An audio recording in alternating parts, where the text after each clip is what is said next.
Okay, Okay, sir. So before if we I move on, understand you correctly, you don't pay for visa application until you get a Yes, visa appointment date. it's on the day of your interview. Even if your interview is going to take 6 months, it's on the day of interview. They will ask you for the cash. They will ask, it's like cash, Okay. like cash. They don't not transfer, not this in cash. If you're a DAD, Okay. you are If not you're a paying DAD scholar, it's free. It's free. They will even give you a glass of water because you're a big boy, right? It's free. Don't worry. Thank Yeah. you very much, sir. All right. Welcome, sir.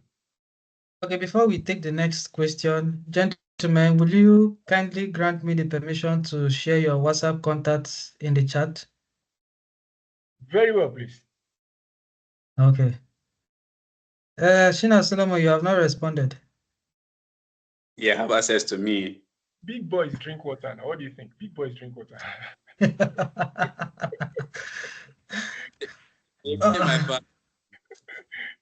Yeah, sure, you Okay. can. No problem. Okay. Joy, you are next. Please go ahead, unmute and ask your question. Good evening, and thank you for the session. Can you hear me? Yes, please. We can. Okay, I actually reached out to I think Offenburg University of Applied Sciences for biotechnology. Oh yeah, no. Okay. So the thing is, I saw a double degree there. Does it mean that it's like, okay, they have to travel to Poland or something? I don't know. It I depends wanted on to the just school. ask, like, what does double degree really actually mean? There are programs like that. Okay, I think there are programs like that. They have another partner institution, sometimes maybe in Europe or in Asia. So basically, it means you're going to spend some semester in what's it called? Some semester in Germany, then maybe another semester or internship or something in their sister or partner institution outside Europe or in another country. So that's how it basically works. There are programs like that. And also, Okay, they so also it's actually okay. It's for 3 semesters. 3 semesters. Okay, I meant from I think the program. Did you go through the breakdown of the program? They didn't specify anything there, but they just said that, okay, you don't need proficiency in the Polish and German or something like that. It's not a priority.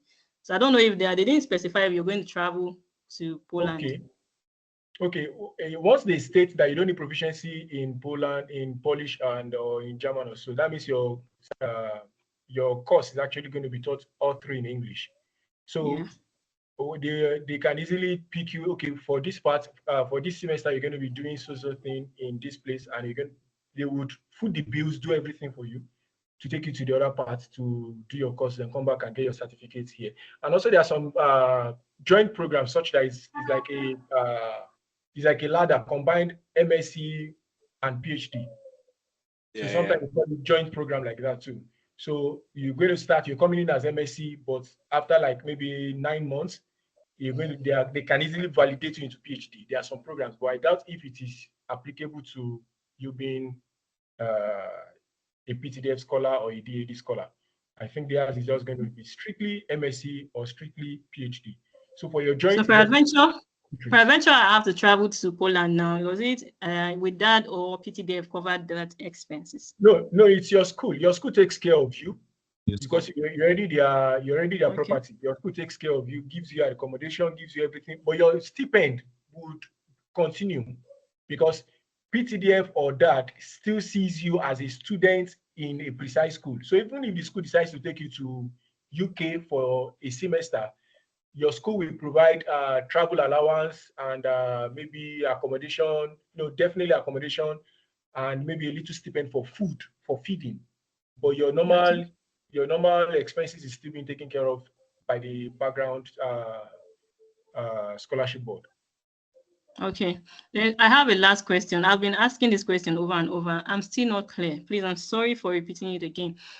Okay, my work experience now. I worked in the entertainment sector, then as a business development executive, and then currently I run my own business. It's more like doing government procurement. You get. So how do I, what do I upload in that place? It's okay, upload employment letter. Do I do something on my letterhead, or I just use my previous work experience? That was in IT sector. So I don't know, it just mixed up. but I studied biochemistry. Hey. Okay. Okay, this is how it works. Let me just give you a brief concept of it before Solomon speak up. Now, this is how it works. You went from business executive. What did you call it? Business. Yeah, development executive. Okay, business development executive, and into the IT sector, and you actually studied what again? The business development was in the IT sector. Okay, in the IT sector. Okay, good. Then you studied what? Biochemistry. Okay, you studied biochemistry. Now. Yes, sir. Okay, this is actually a triangle. But this is how you would work. Now, I think you should focus more on your biochemistry, because that is your foundational knowledge that gave you that BSc. Your business development, anything that you want to do in the IT sector, is just like a side hustle. I would see it as a side hustle, because that would also see it as irrelevant. I'm being practical here, because it doesn't really count with your biochemistry of a thing or something. So it doesn't really, they are looking at somebody that is already into a field that we can invest money into. Don't let us invest money into a fresher. We don't want to pour money into a fresher of something. No, let's pour money into somebody that is in the field, that has answered a question, solved a problem in that field, and wants to progress in that field. That is what they look out for. So if I were you, I would not include the fact that I have business development, something in an IT company or so. It might be on your CV, fine. Nobody would scrutinize it for that. If you have the employment letter, you can also add it to your application as a supplement document or something. Nobody would kill you over anything, or they won't, you understand? They will just, okay, yes, it was uploaded. If it will be considered, it's left to them. If it will not be considered, it is left to them. But sell yourself from the point of your biochemistry. Sell yourself from that angle of biochemistry, because you can easily sell yourself and link what you want to do with your biochemistry. Please don't link it with your business development. Okay, the thing is, if it's my motivation letter, I have already done that one. Like, I've linked everything. The issue is now I'm not an entrepreneur. Do you get? So what do I now upload? We say, should I just leave that place? Okay, now this is it. If you are an entrepreneur, then your business should be registered. Your business should have a letterhead. Your business should have a letterhead and all of that. So write a to me, I would say you are giving yourself, are you going to give yourself an employment letter? But write a letter on your letterhead stating this is your company, you register this company, so they put your registration details and all of those things. That is definitely that can be made public. That this is your company and it has been registered by you. This is your CAC details and this is this, and you can also upload that so that they will see that this company is yours with your letterhead and it has been registered by you. So I think it will stand for you as a CEO of your company. If you have your way, let your company have its website. You can also link your website to it. Then they will see what you do, because they will check all of these petty things that we least expect. Okay, but what I do has nothing to do with the oil and gas sector. It has to do with oil and gas? No, it doesn't. It's a government procurement, like supplies, like office supplies and all that. It doesn't, as far as it is, you are the boss. You are the boss of your stuff. So it doesn't really have anything to do with. It doesn't really need to do with them. It is you now. Okay. Do you understand? It is you. Just get your letterhead.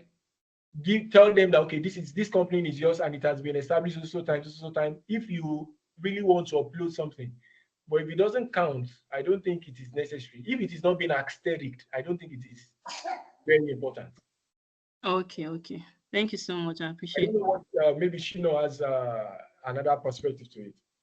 Well, the truth is that it's not a route anyone. I've never had to write my own letter of recommendation by myself. So, so this is a peculiar case. So I think that's just what if you don't have any, one thing I would advise is that, for example, let's say I have a friend in another company also who could write on my behalf. Maybe this person is a partner or something. I think maybe that's another thing I could have looked at, or maybe a company I've worked with before that I have good relationship with. Maybe I could reach out to the management also that this is a challenge. If they could help write a letter of recommendation on my behalf okay, like this person was with us from so period to so period, something of such.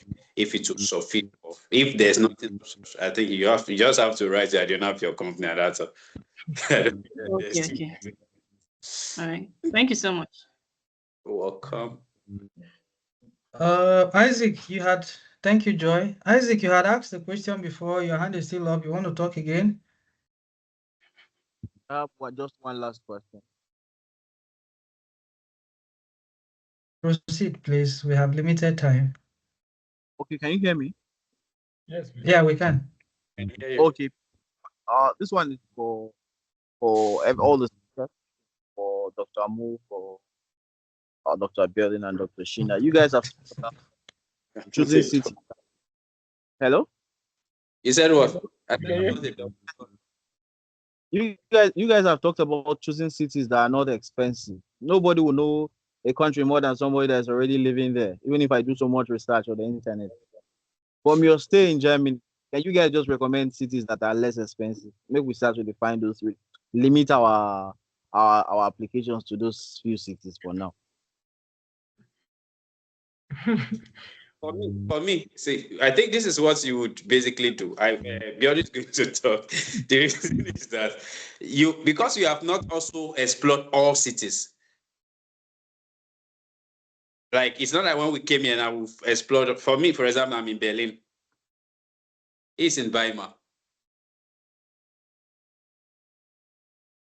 So, and even some people you also reach out, I've not even been to that city before.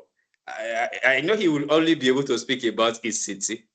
Why I can be able to talk about the city where I am currently. So it's always, or you could just do a research, cheapest city in Germany. I think you should get some stuff. So I think that's what I'm going to say. So, but for now, I don't even know which city is cheap because I've not lived anywhere before aside from this place that I am. Okay, so but I don't know. Maybe he has done some research to that extent. I don't know. Boss, over to you. Okay, this is it. I've not really done research, but I just have this concept of cities that are less popular. Do you understand? Cities that are less popular, they are always very cheap. So if you look for cities, if you tell Google to give you the list of cities in Germany or the list of states in Germany and their cities, those cities are always at the last part. You understand? Like the last 3, the last 4, and stuff like that. They're always less popular and they're always very easy to live in. But just like what he said, you can actually go to Google and like list of cities or list of states with less cost of living. Do you understand? Not that their cost of living is as bad as what you are thinking, but it is just different from each other because of maybe there are companies involved. Maybe they don't have much standard companies, they don't have much industries, and all of those large big schools that will make them really populous. It's not really there. You understand? So you can Google it out, then you check for the state you are going to. That is where your school is located. If you have admission already, but if you don't have admission, you can now begin to check. Like, okay, I want to get admission in this set of schools because their accommodation is cheap, their way of life is cheap compared to others. And mind you, you can still be in a city that the cost of living is less, and you are spending excessively because of your way of life.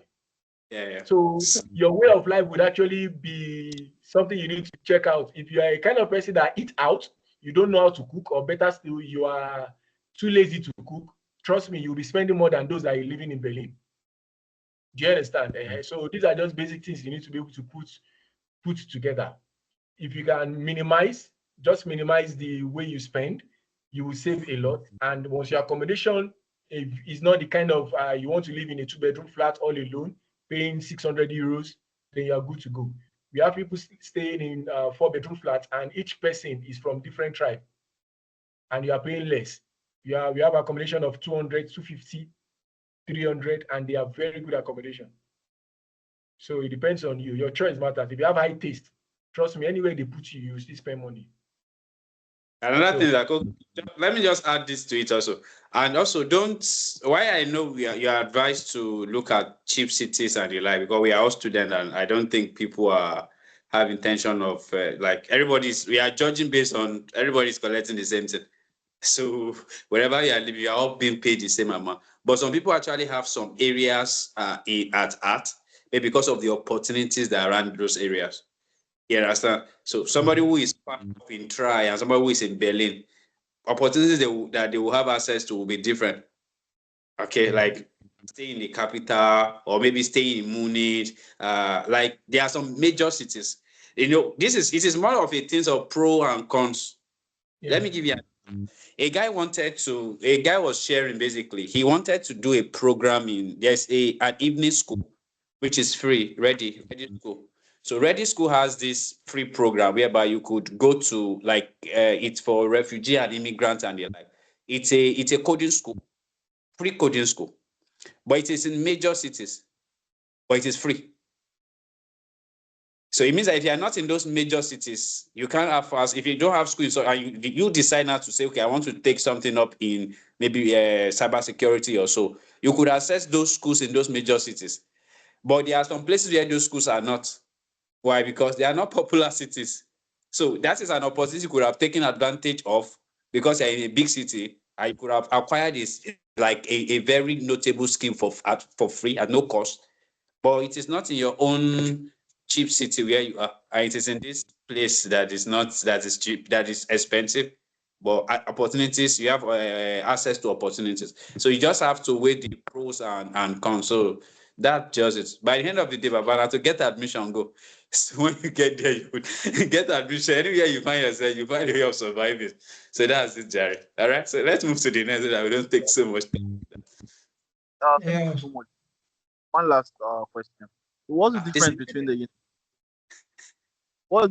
the University of Applied Science and the normal conventional school, and what's the advantage over the other one?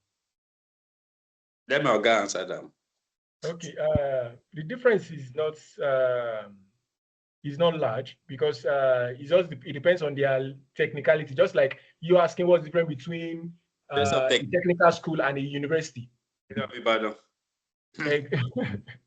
Futo and UI, it's just something like that. Do you understand? So we have school that their strength lies majorly in practicals.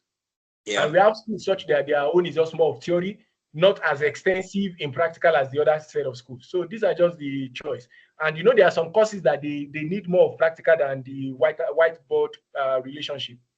They need more of hands-on. You need to do it. You need to practicalize. You need to build something. You cannot expect somebody that is supposed to build a robot now and start going to where they'll be drawing robot for you on the board. You understand those kind of concepts? So it's just what they are offering. It's what they are offering. And if most of their courses that they offer in that school has to do with maybe the technical thing, they end up turning to be an applied institution. Because they will apply the knowledge from one field into their own part, and they will be able to build something significant, visible. And the other school, it's not that they don't really do it too, but they are not in depth into it.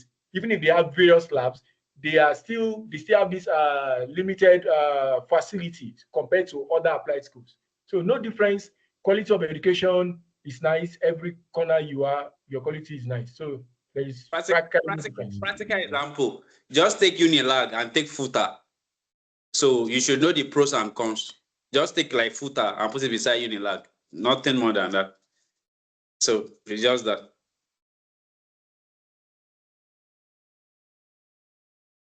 Hope that clears. Hope that answers your question. I think we have to. Is that all? So that we can go. This is to 12 Yeah. Oh, so sorry about that. Abdul Latif, kindly be fast. Abdul Latif, thank you, Isaac.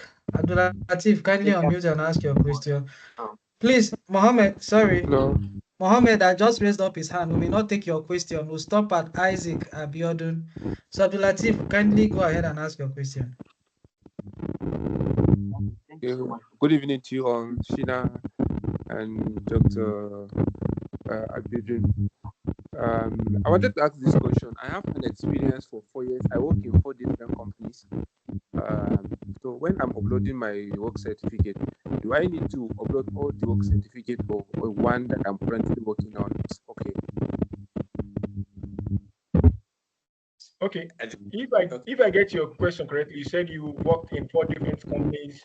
You have experience Yes. in all of that. So I think what you should upload should be the documents that are most relevant to where you're going to, regardless of your experience of work. Maybe if the 4 places that you've actually worked, they are still in the same sphere with you, like they are still in your line, you can upload all of them.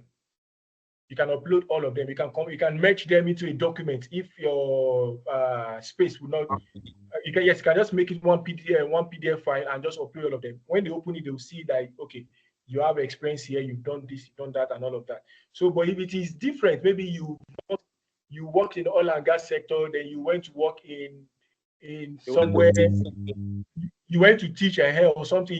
You just have these different areas that you've covered. Just try and arrange them to the most important, like most relevant to your field and to where you are going to. So you can just align them. If it is not important, you can remove the one that is less relevant. Yeah. And just upload your best. Okay, thank you very much. I actually work in the same line of industry. Like for 4 years, I've been working in construction industry. So, but Okay. the other industries, I might not get their certificate. To be honest, I can only actually get like the one I'm currently working with. That's fine. Okay, that's good. But it's it's just worth the trial. Since it is still the construction firm that you are, you can just try. They Well, say you yes or no. mentioned on your CV. So you just mentioned that Yeah, once on I've your CV. mentioned all the industries in my CV. I've mentioned them. I think the best thing is to present the letter of where you are working currently now. Currently, yeah, it works that way. Yes, that's how it Okay, works. thank you very much. If You're Can't welcome. wait to meet you, Sheena. I'm coming for computational. Guys, I'm coming for Ah, a course that has to do with digital engineering. nice one. Nice one. Thank, Nice one. No thank you wahala. very much. I actually study civil engineering. Uh, Well done. yeah, I was actually supposed to ask a question before that was hijacked, but Yeah, sorry, fine. Abdul Latif, I- carry on, carry on. Yeah, okay. So, thank you so much. So my question, number one, with respect, this one is a little bit localized. With respect to the medical test for PhD, is it compulsory for everyone to go to Abuja, or is there another place in Lagos based on your experience? I think that was not clear. Based on what I'm talking about the medical test for scholars. test. Is it Abuja, or there's a place in Lagos? Medical test. Medical test. I think it should be in the best. Okay, for DAD scholars, there was not any medical test. We didn't do it. So, but I don't know. In case of PhD, I think in case of a different one. Yes, we did medical assessment, and it's still different from the UK guys. I think the UK guys, they did tuberculosis or something. They did one test that is different from every other person. So, but for Germany scholars, we did the normal medical assessment using. There's one clinic. There are 2 clinics in Abuja that you need to visit. There are 2 clinics in Abuja that you need to visit. They also have I think they have their outlet also in Lagos. So just for you to check. Yes, it's just for you to check online and check their website.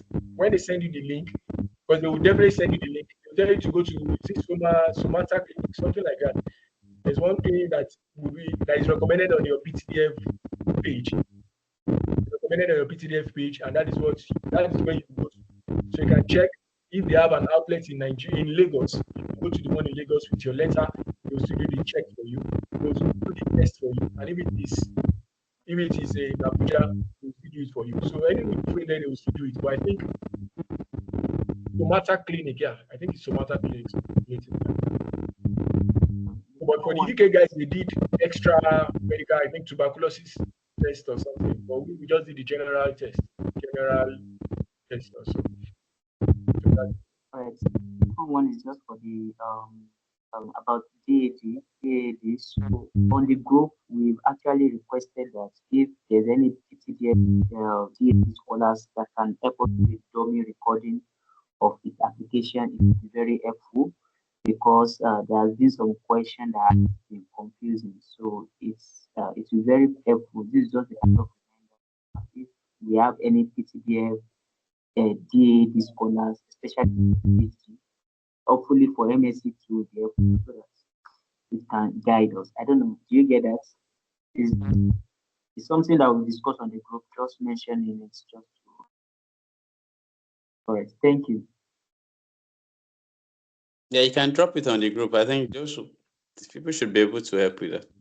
But I think the best thing is that I don't know. I don't know. If you have started the application, if you are stuck at a point, it's something you could screenshot and stuck at this point, drop on a group, and somebody would say, okay, this is what you should do next.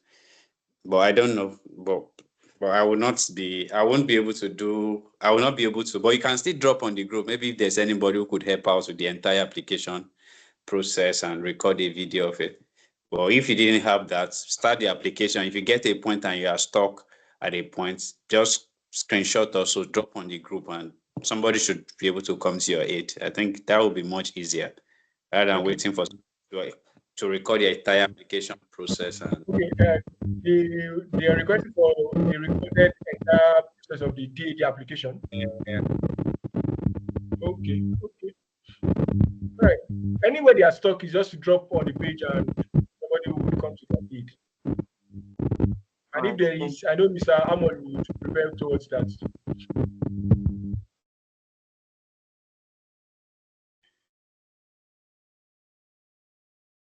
Mr. Amon, your mic is mute. If in case you're talking, but your mic is mute. Sorry. Yeah. Thank you so much. We have two more questions from Keziah and Isaac Abiodun. Let Keziah talk, then Isaac will ask, and then we'll round up. Okay. Hello, can you hear me? yes, we can go on. Good evening. Good evening. I want to find out something concerning visa application.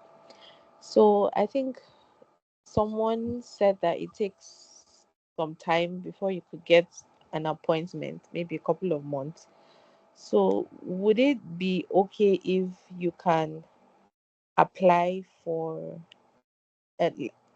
your visa now so that the time could be running, and then maybe if one doesn't get the DAD, it can have a closer time to for an appointment than starting it sometime next year, or all of that doesn't really matter? My advice: go ahead. What you need for is just one single thing, just your passport number. Okay, that's all. You could do that now. And as he said before, if you eventually get the just copy the what's it called? What's that number again? Reference number. Reference number.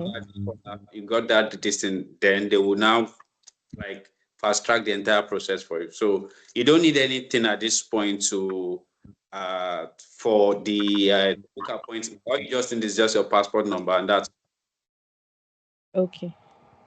All right, thank you very much. You're welcome. Isaac Abiodun. Yeah. Good evening, all. Thank you for. Can you hear me? Yeah, we can. Okay, thank you for the time given to us. I actually want to ask 3 questions at a time. First of all, I am a lecturer in Nigeria, in one of the federal universities, and I've been lecturing for the past 6 years for applying. And I'm coming from the background of physics, but I did electronics at my master's, and I'm going for renewable energy. Now, my first question is, will the lecturing experience count? Then my second question, is about the bond form. My bond form, filling the bond form has delayed because of my school. I submitted to the VC, and after going through it, he refused to sign it with the excuse that the people he assigned for, they never came back, so he wouldn't want to sign again. And so I'm looking at, taking up the other non-university university lecturer's form, the bond form. I don't know if it will have any effect. Okay. Yeah. Okay. Let's Please go on. okay, Go on, let's pick it from the first one. As far as you've been lecturing, and it has a link with where you're going to. You've done electronics and you've been lecturing physics and you are still working in that path for your other programs. I think it would actually count because you have an admission. I said admission. You have a document that guides your lecture. That's your appointment letter and all of those stuff. So it would actually count. It will actually count. 6 years lecturing is no joke. That's just the truth. 6 years lecturing is no joke. So it means you're up and doing your game. You know the current development in your area and you are up to the task. So that is what it just implies. So it means you're active. So that is it. So for the other one, having a university the bond. Now this is how it is. Some persons did not upload their bond until they actually go to Germany. Some people, I know of 1-2 persons that are still in Germany, but they've not uploaded their bond. It does not mean they've not signed it. So it is not mandatory for you to give it to your VC to sign for you. They have cadres, they have categories of persons that can actually sign your bond form. You understand? Just for somebody else who is not in the level of your VC of your school, that you can actually sign. And bond form is not tying you down to your school that you must come back. It's not a contract with your school telling your school that you come back. No, that's not the way it is. It is not that fund that is sending you for your program. Do you understand? So it is a different program entirely. So if your VC does not want to sign, you can look for another person. They have a level of people that can actually sign. It is not mandate for you to be the highest cadre in your at your university. Somebody else can actually sign. Somebody that is up to a director, a level of director, a level 15 officer, level 16 officer can actually sign. A magistrate can actually sign for you and all of those things. So it is not streamlined to one person. So don't get yourself stuck with that. It is something to play with. And I think that's the same thing that they want to say. A PS can sign, a permanent secretary can sign, a commissioner can sign. You understand? A magistrate can sign. At the back of the bond form, all the category of people who could sign are there. A military part. No, one of the instructions. Yeah, one of the instructions for university lecturers said the staff must be under the payment of the guarantor. Oh, okay. Maybe that's a different. Yeah, that's the first condition. Okay. That's actually a regulation for people who are in the academia, right? Yes. Okay. So, then if you are under the payment of if you okay, hello, I can hear you, sir. Okay, if you should be under the payment of which your guarantor or something, then you can actually use your DVC admin. The VC has issued warning to all the principal staff not to sign anything for anybody going abroad again. Beautiful. This is tough. I've gone to all of them and they complain the same thing, that Visio has issued a warning to all of them not to sign anything for anybody going abroad again. Okay, I think you should just drop the question. Maybe Professor Ajayi should be able to talk about that. Yeah. Professor Ajayi should be able to talk about that. Professor Ajayi. Okay. Yeah, reach out to Prof direct. I think you should be in the best position to advise what you can basically do. That's not our experience. Like, we're coming from industry, so it's a different ballgame entirely. All right. Thank you very much. You're welcome, sir.